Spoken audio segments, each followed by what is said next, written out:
The notification sound on my phone made my blood freeze. Not because I was scared. Hell, I'd been through worse than back surgery. But because of what my wife Lila had just sent me. LOL, you really thought I'd cancel my Vegas trip for your surgery? I stared at the screen in our cluttered Victorian home, surrounded by pre-op paperwork and pill bottles. 22 years of marriage, and this is what it had come to. My hands shook slightly as I typed back, but not from fear, from pure, concentrated rage that I was forcing myself to keep bottled up. My mistake. Have a great trip, Lila. She was upstairs, packing her designer suitcase, the one I'd bought her for our anniversary last year when I still believed she gave a damn about me. I could hear her laughing on speakerphone with her best friend Bridget, probably sharing my text like it was the funniest joke she'd heard all week. Can you believe Frank actually expected me to babysit him through some routine back surgery? Lila's voice carried down the stairs, sharp and mocking. I mean, seriously, it's not like he's dying or anything. Bridget's cackle echoed through the phone. Girl, you deserve this trip. You've been dealing with his whining for months. Nothing says in sickness and in health like slot machines and pool boys, I thought bitterly. But I kept my mouth shut and continued organizing my medical documents. The surgery was scheduled for tomorrow morning at 8 a.m. Lila's flight was at 6. She clip-clopped down the stairs in her expensive heels, dragging that suitcase behind her like she was fleeing a crime scene. Which, in a way, she was. Frank, honey, she said with fake sweetness, you'll be fine, right? I mean, it's just a little back thing. Maya said her husband had the same surgery and was back to work in 2 days. Maya, another one of her real estate agent friends who treated marriage like a business transaction. I looked up from my paperwork, studying Lila's face. She'd gotten her hair done yesterday, blonde highlights that probably cost more than my monthly medication budget. Her makeup was perfect, her nails freshly manicured. She looked like she was going to a photo shoot, not abandoning her husband before major surgery. I'll be fine, I said quietly. Don't worry about me. Great. She kissed my forehead like I was a child, leaving a lipstick mark I didn't bother wiping off. I'll call you when I land. Try not to be too dramatic with the nurses, okay? The front door slammed behind her, and I was alone with the silence and the smell of her expensive perfume lingering in the air. I walked to the window and watched her load her suitcase into her BMW, the car I made payments on every month with my handyman earnings. That's when I made a decision that would change everything. I pulled out my phone and called the hospital. Hi, this is Frank Mallory. I'm scheduled for surgery tomorrow morning. I need to update my emergency contact information. Of course, Mr. Mallory. What changes would you like to make? Keep my wife Lila as the primary contact, but I want to add a note to her file. If anything goes wrong, and I mean anything, I want her called immediately. Don't take no for an answer. Tell her it's life-threatening, even if it's just a minor complication. Sir, I'm not sure we can... Look, my wife is out of town, and she needs to understand the seriousness of this procedure. Can you do that for me? There was a pause. I'll make a note in your file, Mr. Mallory. Thank you. I hung up and walked down to my basement workshop, the one room in the house that was entirely mine. Lila never came down here, said it smelled like sawdust and old metal. She was right. It did, but it also contained something else. A filing cabinet full of financial documents, insurance papers, and other important items that she'd never bothered to look at. I opened the cabinet and pulled out our joint bank account statements, credit card information, and the lease agreement for her real estate office. Then I did something I should have done years ago. I started reading the fine print. By the time I was done, I had a plan. Not just for tomorrow's surgery, but for everything that came after. Lila wanted to abandon me for Vegas? Fine. But she was about to learn that actions have consequences. I spent the rest of the evening making phone calls and sending emails. Nothing illegal, nothing that would get me in trouble, just a husband taking care of some overdue financial housekeeping. The last thing I did before bed was check Lila's iPad, which was synced to her phone and sitting forgotten on the kitchen counter. What I found there made my blood boil and my resolve crystallize into something harder than steel. Text messages, dozens of them, all from someone named Chaz. The messages were graphic, dirty, and left no doubt about what my wife had been doing during her late showings and client dinners. But the worst part wasn't the affair itself. It was what they said about me. Can't wait to get away from boring Frank, she'd written. Guy's such a loser. Can't even handle a little back pain without whining about it. Chaz had replied, Don't worry, babe. After Vegas, you won't have to pretend anymore. We can be together for real. I know, I'm just waiting for the right moment to leave him. Maybe after this surgery when he's all pathetic and needy. Perfect timing to make a clean break. I set the iPad down carefully, my hands surprisingly steady. So that was her plan. Vegas wasn't just a vacation. It was a farewell tour. She was planning to come back and divorce me while I was still recovering.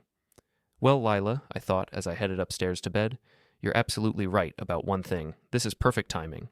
The hospital smelled like disinfectant and broken dreams. I checked in at 6:30 in the morning, noting that Lila's plane had taken off 30 minutes earlier. She'd sent me a quick text. Boarding now. Good luck today. The heart emoji felt like a slap in the face. Nurse Tasha, a no-nonsense woman in her 50s, prepped me for surgery with the efficiency of someone who'd seen it all. She kept glancing at the empty chair beside my bed. Your wife couldn't make it? She asked, not unkindly. She had a business trip, I said. Very important client. Tasha raised an eyebrow but didn't comment. She'd probably seen plenty of absent spouses over the years. Well, we have her contact information if we need to reach her. Yes, I said. Please make sure you do that if anything comes up. Anything at all. The surgery went smoothly, routine, just like Lila had said. But when I woke up in recovery, I made sure to mention to every nurse and doctor who checked on me that I was experiencing unusual pain and concerning symptoms. Nothing that would require actual emergency treatment, but enough to justify a phone call to my emergency contact. Around 2 in the afternoon, while I was eating terrible hospital jello and watching daytime TV, my phone rang. Lila's name flashed on the screen. Frank. Her voice was high and panicked. Oh my God, are you okay? The hospital called and said there were complications and they needed to reach me immediately. I let a weak, pained groan escape before answering. Lila, I'm okay now. But it was touch and go for a while. What happened? The nurse made it sound like you were dying. There was some bleeding they didn't expect, and my blood pressure dropped really low. They had to call the emergency team. All technically true, minor bleeding and blood pressure fluctuations were normal after surgery, but the way I described it made it sound much worse. Should I come home? I can catch the next flight. I could hear slot machines and party music in the background. She was calling me from the casino floor. No, I said weakly. I'm stable now. Don't ruin your trip. I know how important this is to you. Are you sure? Because I can. I'm sure.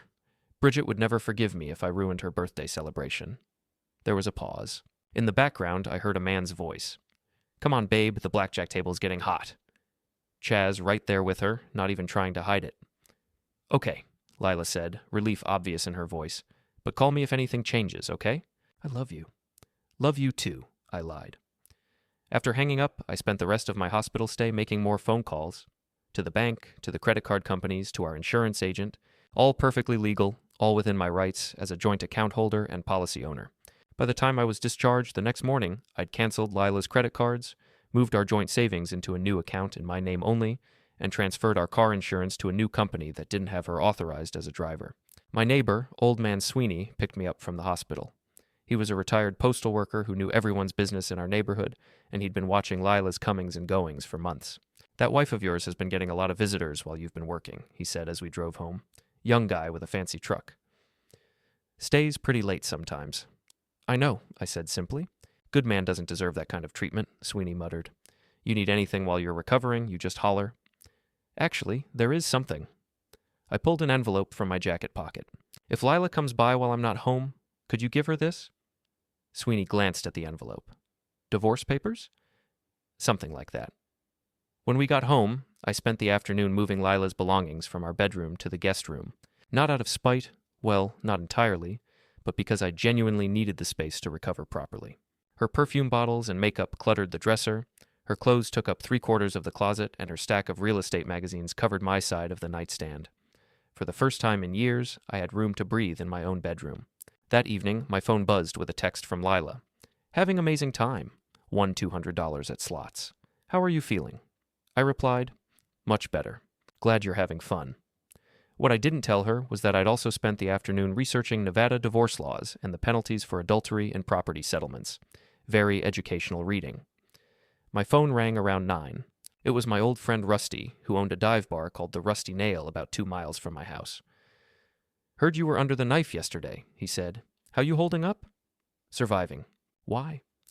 Well, I hate to be the bearer of bad news, but I figured you should know. Your wife was in here last week with some young guy. They weren't exactly being discreet, if you know what I mean. I know about Chaz, I said. Chaz Haskell? The guy who runs that car detail shop on Main Street? That's the one. Shit, Frank, I'm sorry. How long have you known? Long enough. But thanks for looking out for me. You need anything, and I mean anything, you call me, okay? That woman's been running around town acting like she's single. People are starting to talk. Let them talk, I said. Sometimes the truth needs to come out. After hanging up, I opened my laptop and logged into Lila's social media accounts. She'd never changed her passwords from the ones we'd set up together years ago, back when we actually shared things with each other. Her latest posts were exactly what I'd expected. Glamorous selfies from Vegas, photos of expensive cocktails, and check-ins at high-end restaurants. The comments from her friends were full of heart-eye emojis and "you go girl" encouragement. But what really caught my attention were the private messages. Dozens of them, all gossiping about her mystery man and speculating about her marriage. Her real estate colleagues were placing bets on when she'd finally leave me. "Frank's such a drag," she'd written to Maya just 2 days ago. "I can't wait to start fresh with someone who actually appreciates me." Maya had replied, "You deserve so much better." "When are you going to pull the trigger?" "Soon. I'm just waiting for him to recover from this surgery so I don't look like a complete monster. Then I'm out." I screenshot every message, every photo, every piece of evidence of her affair and her plans to leave me.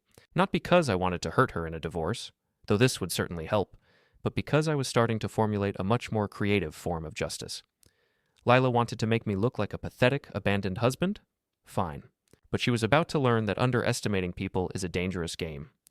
I spent the rest of the evening making a list of everyone who needed to know the truth about my loving, devoted wife.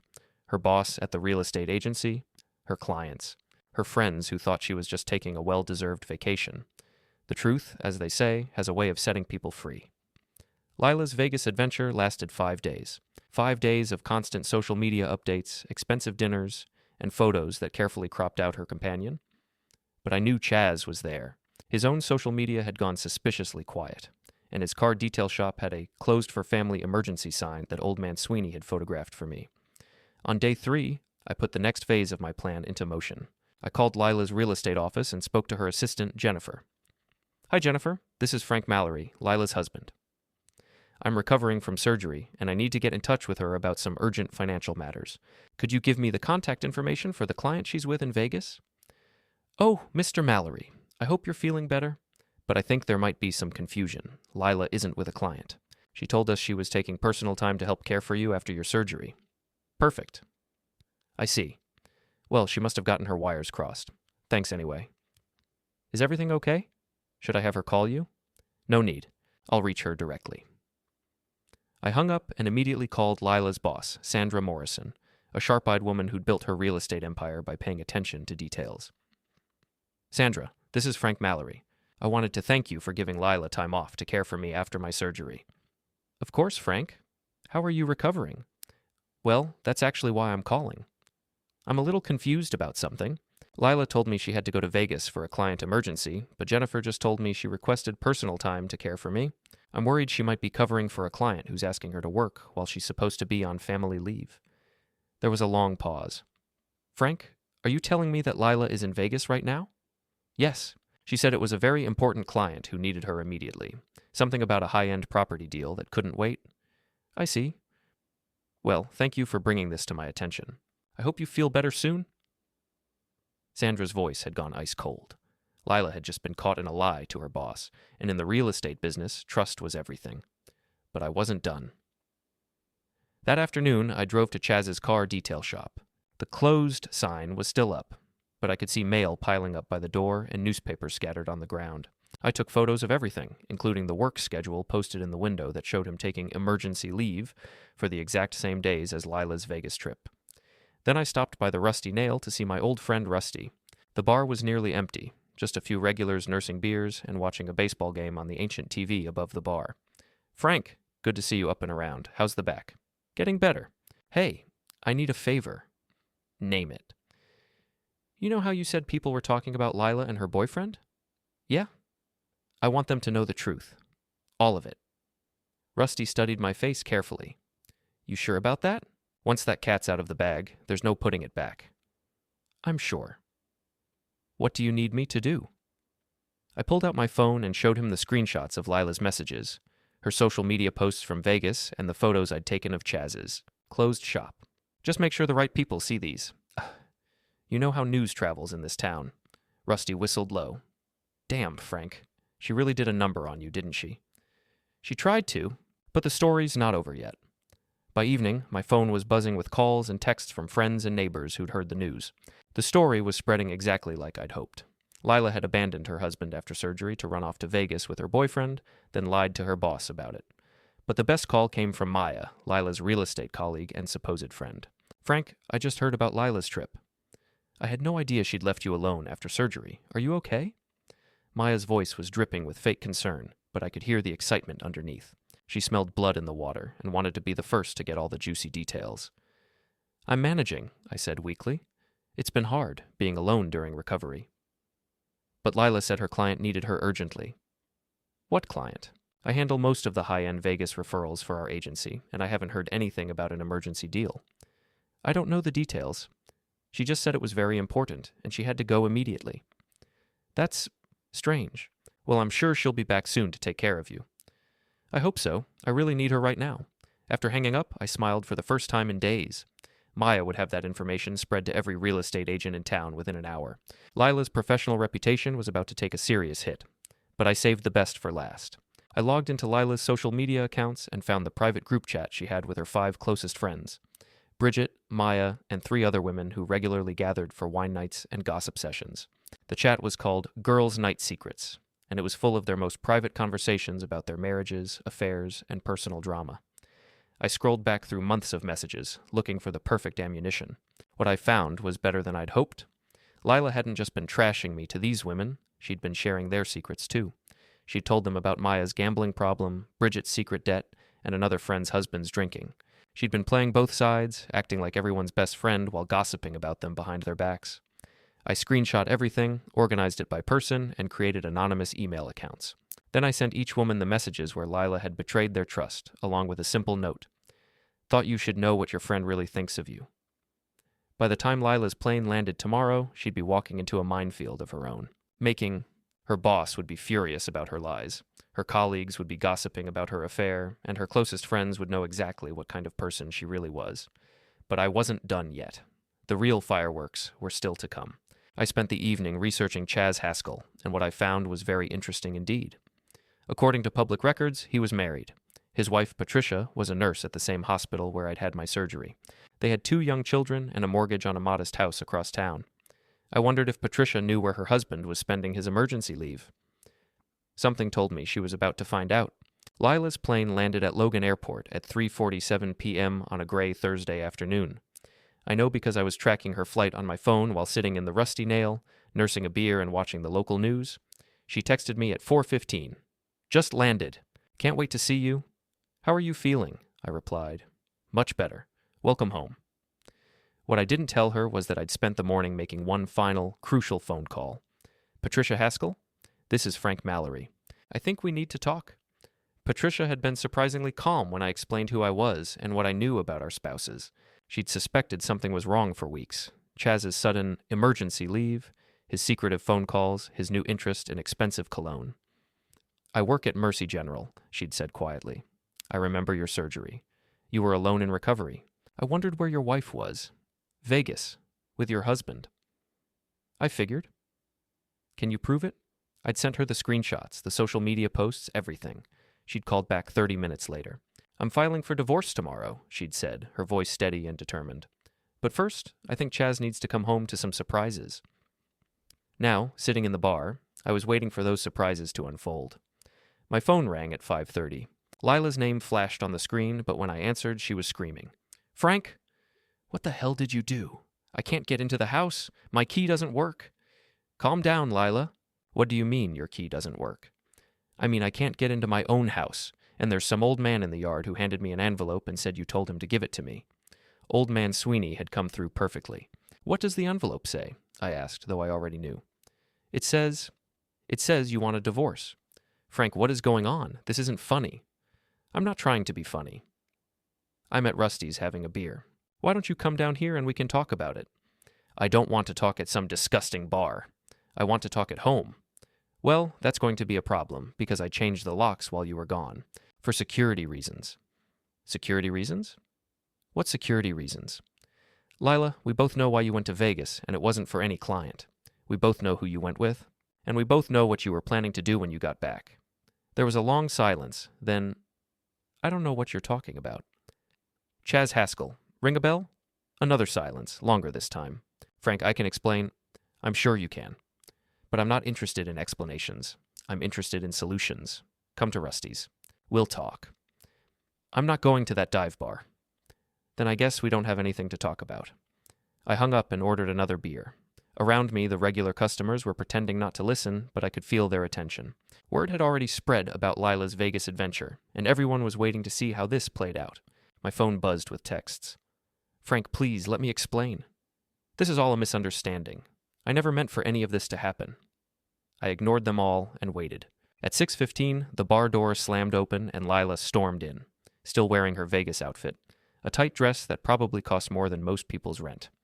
Her hair was perfect, her makeup flawless, but her eyes were wild with panic. The entire bar went quiet. Frank?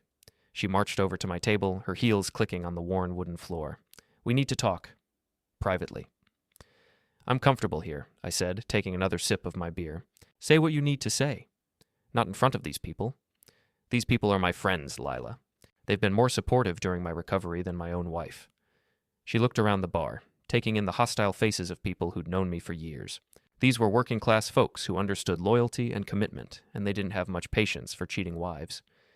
Fine, she hissed, sliding into the chair across from me. What do you want?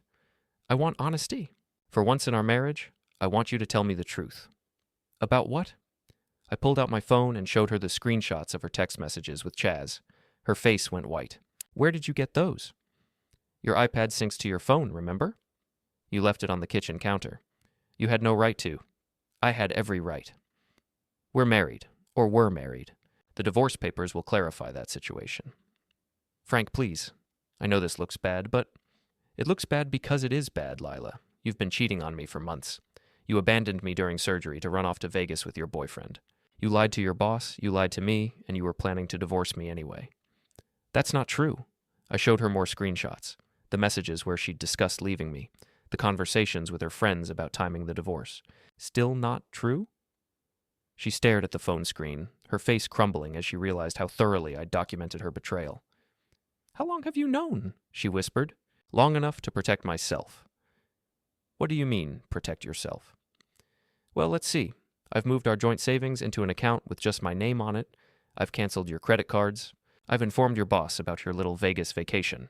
And I've shared some interesting information with your friends. What information? The information you shared with me about them. Their private secrets that you've been gossiping about behind their backs. Her eyes widened in horror. You didn't. Check your phone. I think you'll find some very interesting messages waiting for you. She fumbled for her phone with shaking hands. As she scrolled through her messages, I watched her face go from white to gray to green. Frank, you don't understand. Those conversations were private. I was just venting. You didn't mean to get caught. Please, we can work this out.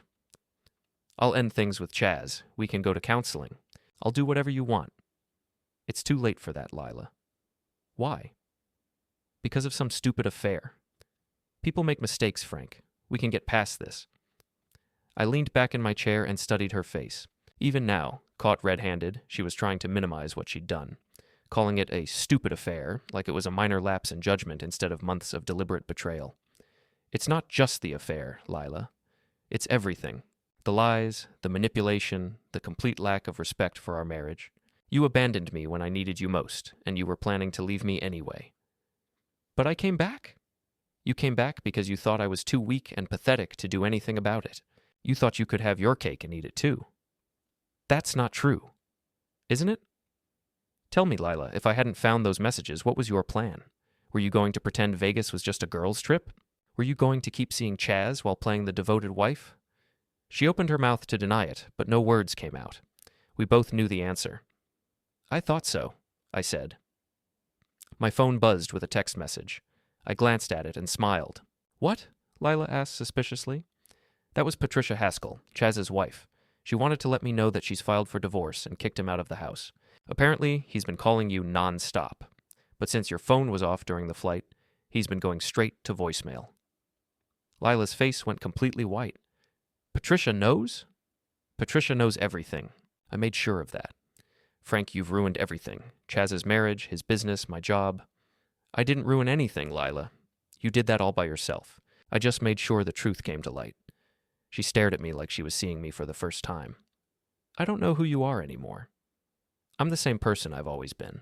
The difference is, I'm not letting you walk all over me anymore. So what now?